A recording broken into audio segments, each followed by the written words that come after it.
than others? Are we to believe that we are brothers and sisters, or cousins in that matter?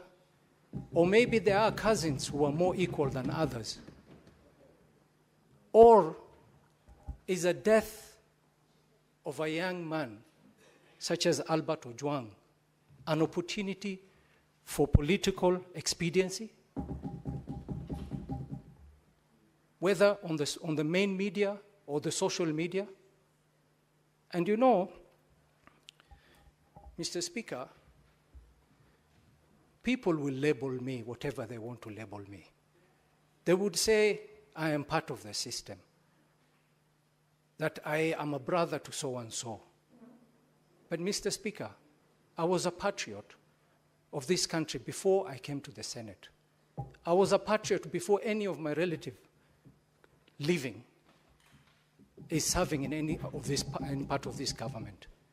I was a patriot, and I have personally fought for this country. I have personally put my life on the line for this country.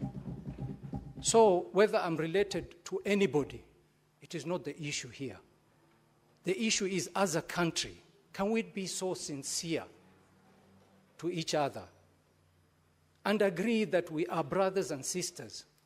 Or tell us of certain regions that there are people who are more brothers than we are. And Mr. Speaker, when I sit here and I listen to senior citizens, senior senators speak on the floor of the House, and then remind this country of the Arab Spring, I have tremendous respect for Senator Dr. Boni Kalwale. I have tremendous respect for him. He's a leader in this House. I have tremendous respect for Senator Wambua. But they both mentioned the Arab Spring.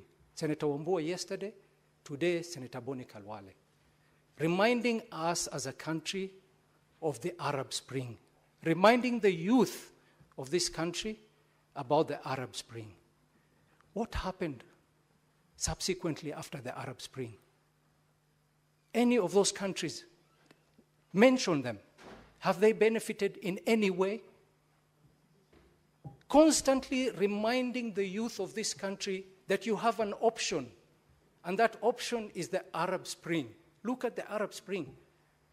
Take an example from them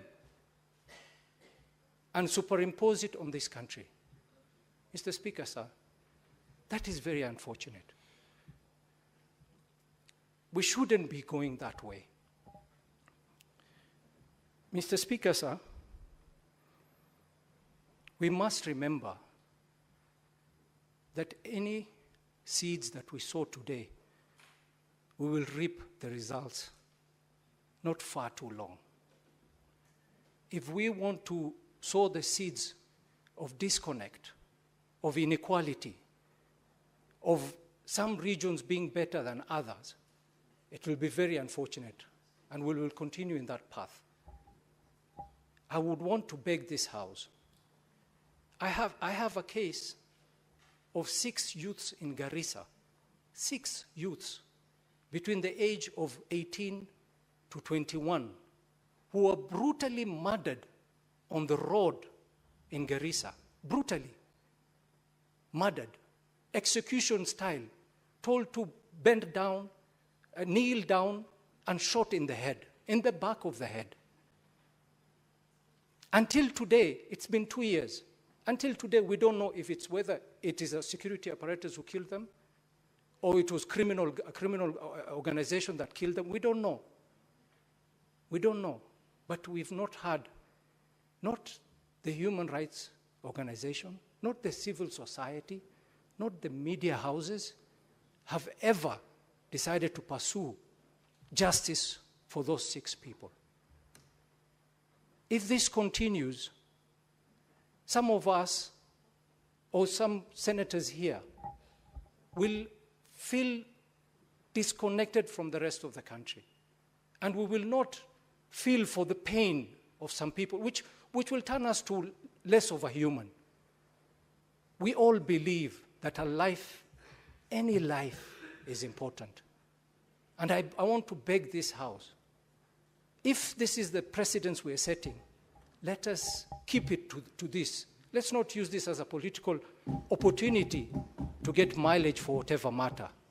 The next death of any Kenyan, let's have a special sitting and discuss the circumstances to the death of that Kenyan. Mr. Speaker, sir, going to my question, I would like to ask the member of IPOA, representing IPOA today here. She had mentioned the issue of CCTV, and I know many senators have asked a question about the CCTV.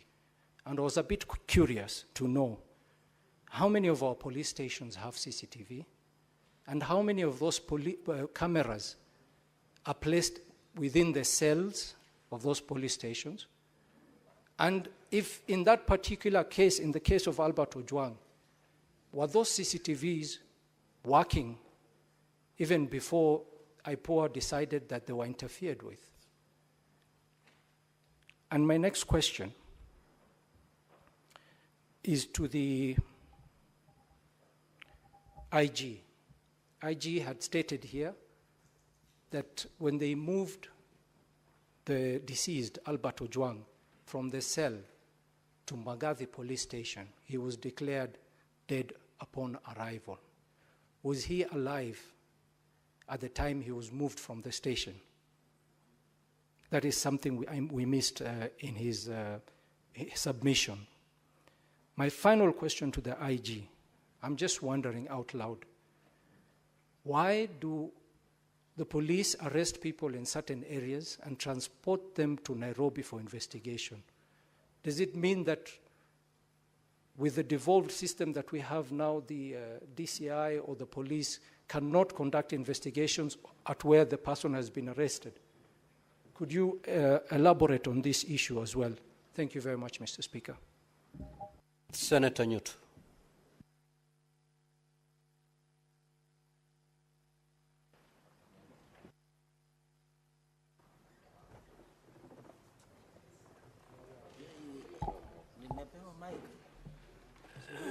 Thank you, Mr. Speaker.